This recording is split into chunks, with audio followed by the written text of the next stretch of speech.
Hello everyone, today I'm going to show you how to disassemble completely your Shadow 2.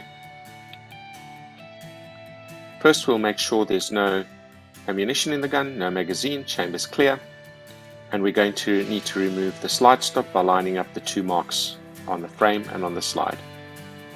Just tap it out or push it out with something sharp, and then it can be removed by hand. Remove the slide from the frame, then you can remove the guide rod. On the guide rod is the recoil spring and the buffer. This buffer is well used and it's still in good condition, but you can replace it at any time.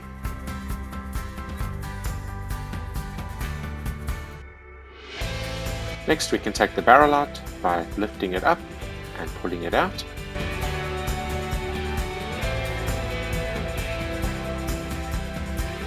And then we can also remove the extractor and the firing pin. To remove the firing pin, depress the firing pin and slide off the firing pin stop plate.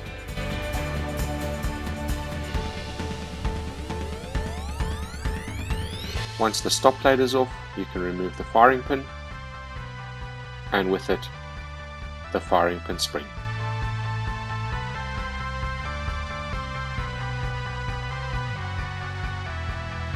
Now we can take out the extractor, and to do that, through the hole in the top of the slide, using the punch, we can remove the pin that holds it in. Always remove the pin from the top, driving it out through the bottom, and replace it from the bottom, driving it up through to the top.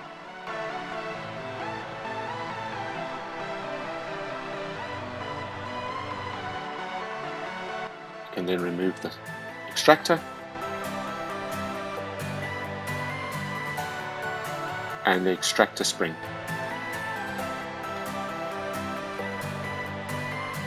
I recommend you leave the pin in place. It makes it easier to reinstall because it's held in place by the slide.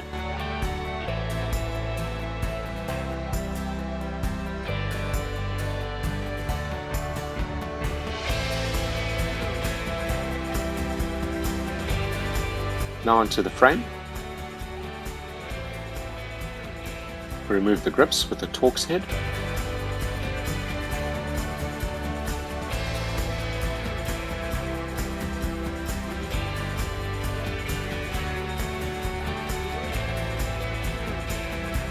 And on the other side.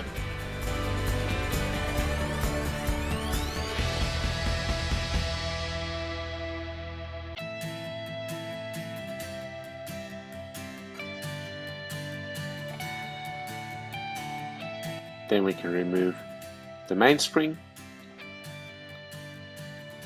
by putting pressure on the mainspring plunger, and the pin will fall out on its own. There we go. Now the plunger can come out and the mainspring.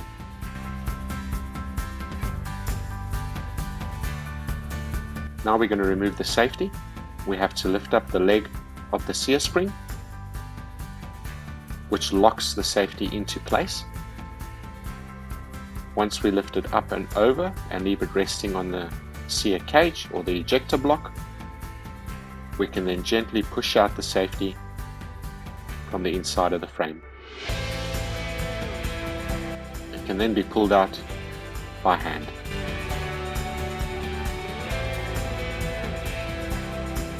Put pressure on the ejector block to stop it jumping out when you remove the safety.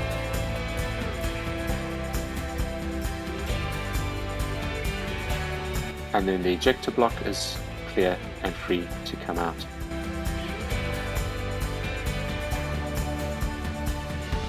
Next we can remove the right hand safety simply by rotating it 90 degrees to the vertical position. This unlocks it from the frame and it can be removed.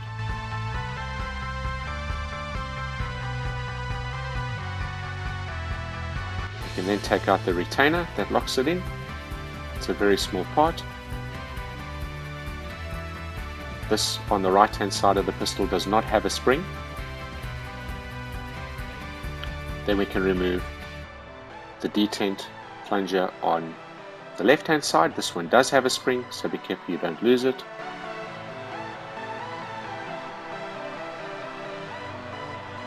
Then we can remove the hammer pin,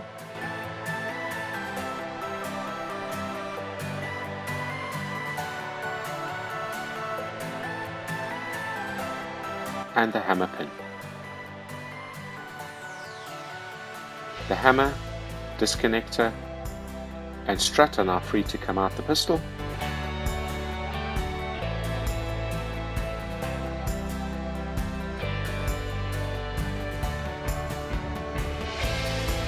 Now we can remove the retainer that holds the slide stop in place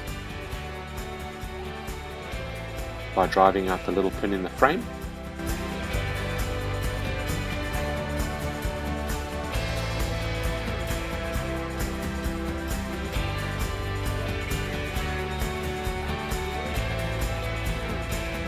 And then that spring will be free to lift out and remove.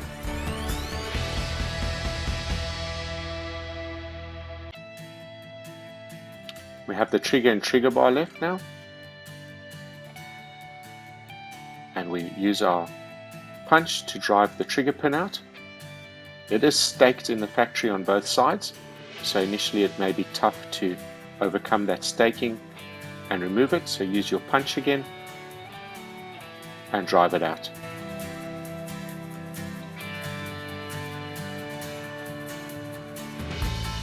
Try and keep your punch in the frame once the pin is removed, because it holds the trigger return spring. Cover the pistol with your hand as you pull the punch out, or with your thumb, to prevent it getting lost. And there's the trigger return spring removed.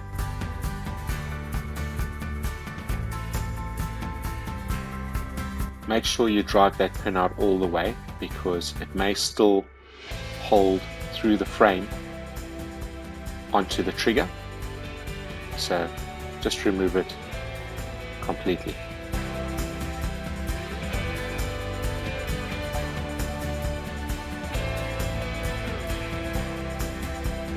Once the trigger is free, you should be able to lift it out from the front, i.e. the trigger up first.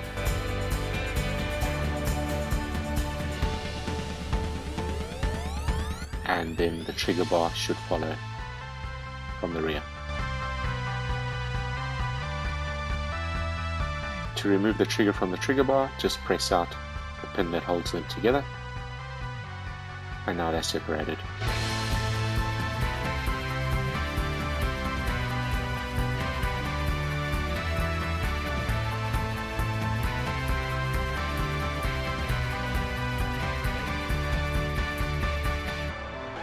Now we can remove the extended magazine release button, also with the Torx head.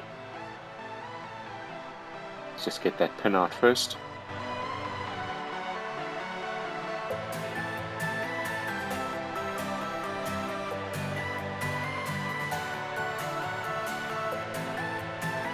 It's advisable to use a new pin when you do remove it, or use a floating trigger pin, which you can use multiple times. Now that is a Torx head. We remove the button, which is on the extended mag release.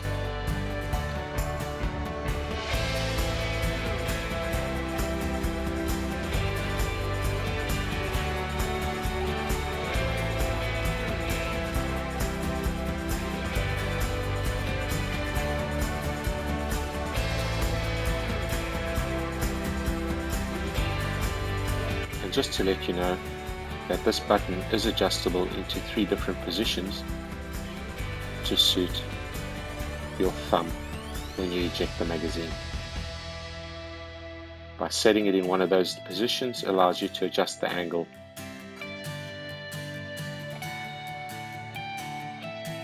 Now to remove the magazine release itself, we need to remove the screw in the frame. This screw is staked by the factory, because it is not good when it comes loose, so it is a bit difficult to remove.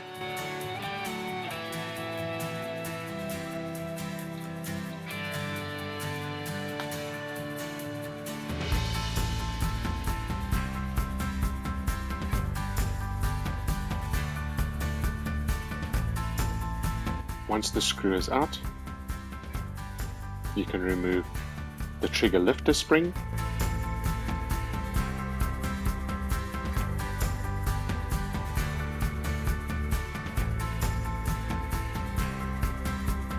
and then the magazine spring, or the magazine release spring.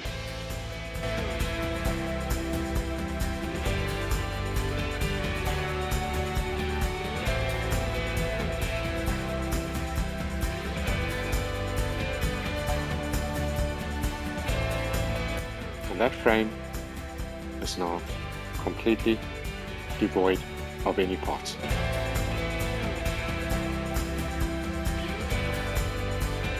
Thank you for watching.